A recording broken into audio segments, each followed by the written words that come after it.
एक आखिरी तीर, एक अंधा राजा और एक दुश्मन, और फिर लिखा गया अमर इतिहास।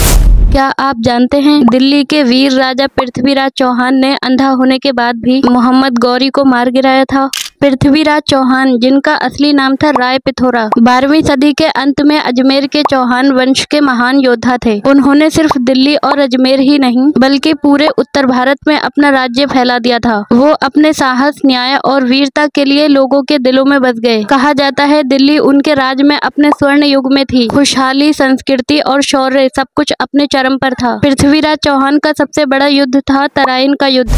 पहला युद्ध हुआ था 1191 में मोहम्मद गौरी के साथ, जिसमें पृथ्वीराज ने गौरी को हरा दिया था। लेकिन 1192 में गौरी ने फिर से अटैक किया और इस बार पृथ्वीराज हार गए थे।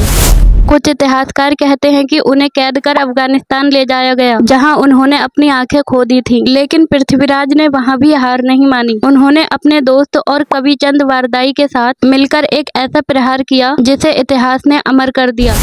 कहा जाता है गौरी ने उनसे तीर चलाने को कहा और चंद वरदाई ने उन्हें पहेली के जरिए गौरी की जगह बता दी। वो पहेली थी 4 बांस 64 गज, अंगुल अष्ट प्रमाण, ता ऊपर सुल्तान है, मत चूके चौहान। और पृथ्वीराज ने अंधा होने के बाद भी एक ही तीर में गौरी को मार गिराया।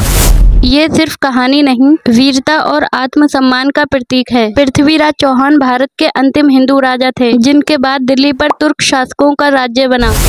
उनका नाम सिर्फ वीरता के लिए नहीं बल्कि इस बात के लिए भी याद किया जाता है कि उन्होंने कभी अपने धर्म, अपनी इज्जत और अपने देश को झुकने नहीं दिया। उनकी कहानी हमें ये सिखाती है, हार भी तभी होती है जब दिल हार जाए, और पृथ्वीराज ने कभी दिल से हार नहीं मानी।